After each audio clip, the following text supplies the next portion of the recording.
Hi, and welcome back to a chip off the old block toys. I'm Jeff, and today we're going to do the review of LegoDom'sCharger, and this is similar to several of the other large builds that I've done. I've done the live streams, and then I do a separate video doing the reviews. So if you want to see the builds, go back. They're in the live streams. I will be posting those to Rumble shortly, but currently right now they're only on YouTube. And so let's start off with this. Just a little bit about this set.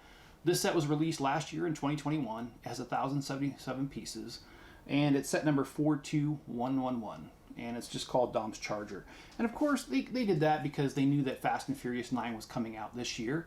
In fact, it came out on June 25th, 2021, and so they coordinated that with that, at least in my belief they did. Well, let's jump into the review here. Well, the first part of the review is value. This set retailed for $99.99, which with 1,077 pieces means it was 9.3 cents per piece. So we're off to a really good start. Also, given that this does have a large amount of detail, you know, the blower motors and the timing chain here that actually moves when you move the car, and the pistons that move, and you've got the doors that work. You've got the nitrous in the back here, which I think is really cool. And this right here is the steering back here. And all the doors work. You've got the fire extinguisher here, and you also have, if you're going to do the drag racing, the part where the car goes up and does a wheelie. So anyway, pretty cool stuff. A lot here. So given that the price per piece ratio is 9.3 cents and the different features this car has, I'm going to give it a 10. And also creativity, I'm going to give it a 10. You know, this does look like a Dodge Charger. You know, it just, all kinds of things to it. You know, the motor is extremely accurate. There's one small thing I could say, and that is, if you look at the picture of Fast and Furious, which, by the way, is one of my favorite movies. It's not the favorite, Star Wars is, but it is on my top 10.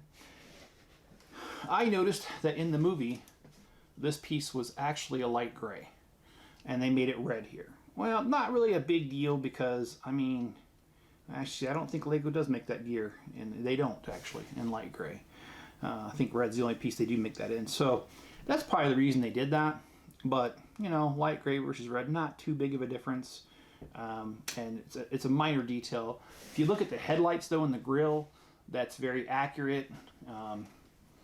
I love the roll cage they built inside of it as well. They did a lot of things to make it accurate, and so the creativity, I give it a 10. Playability, well, it's kind of the same thing with a bunch of these other large builds like the Porsches and, you know, the Lamborghini, and, you know, you've got the Ferraris and all that stuff.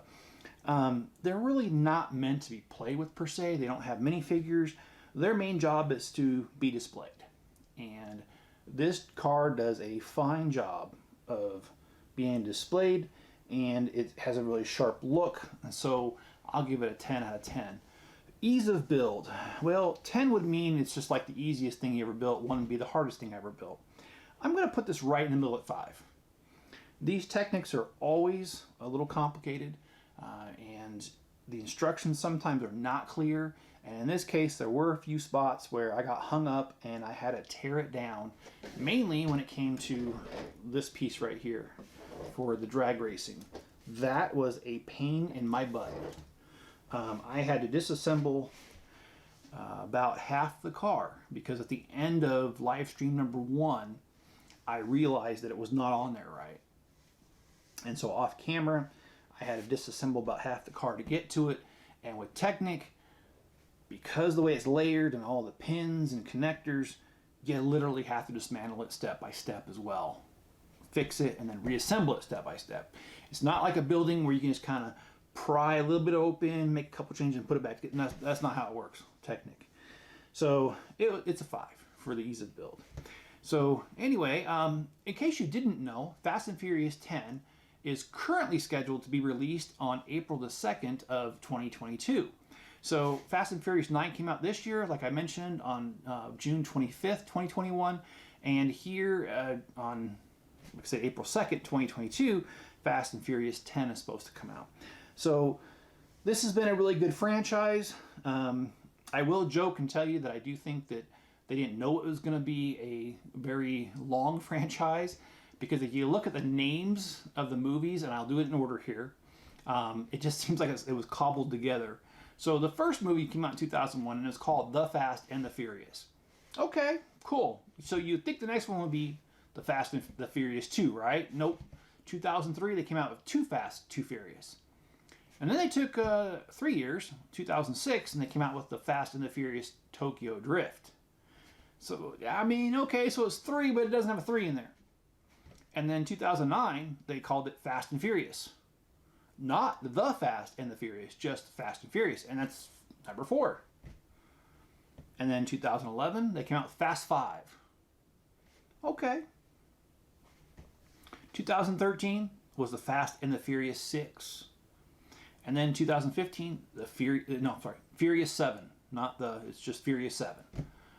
And 2017 was The Fate of the Furious, which was technically 8, but okay, all right. They don't have an 8 on there. And then they just called 2021 Furious 9. And what I could find on the internet in 2022, they were going to call it Fast and Furious 10. So they kind of cobbled all these names together as if, like I said, they didn't know that they were going to come out with so many movies. But don't get me wrong, that doesn't take away from the movies. I like the movies. I like the stunts that are in there. I like the storyline.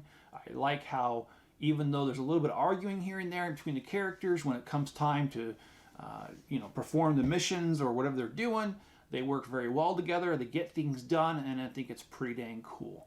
So anyway, I think this car is pretty cool, and I'm going to go ahead and add it to all the other cars that I have and display it like it should be. Well, I hope you guys have enjoyed this video, and if you have, please show me some love, hit the like button. If you haven't subscribed already, please do. I was looking at my subscribership, and it looks like about 60% of you don't subscribe to my videos that watch them. So if you're here and you like it and you want to see more, hit the subscribe button, support the channel. And also turn on all notifications. That way you'll always know when I put out a new video, which is currently almost every day, but not quite. I miss a few here and there. I got a life outside of here. Not really, but you know. And also, leave me a comment below. I love to hear from you guys. And I'm on Rumble, and I'm also on YouTube. So leave me a comment on either one, and I'd love to hear from you guys. I do respond to most comments. If they're not appropriate, I don't usually remove them, but I don't respond to them. So as long as your comment is Lego related, hey, leave it there, and I'll be happy to communicate with you. Also, if you want some cool parts and pieces, there's a link in the description of the store. It's on Bricklink. It's called the Chip Off the Old Block. I couldn't put toys on there, not enough room, so it's just a chip off the old block. So head over there and get your pieces for your mods and mocks. We usually ship within 24 business hours. That's in most cases. And even larger orders we usually get out same day if we can. And most of the time we do. So we're really fast at that. We're accurate. And hey, we got a lot of selection, just under 1 million pieces. So if you need something, head over there. Also, you can make a donation on PayPal to keep the channel going and help me be able to fund my dreams and these videos, because my dream is to share my ideas on these videos. So you can make a donation there. PayPal links in the description. All right, we'll be good to each other. Stay safe out there, and I'll catch you guys on the next video.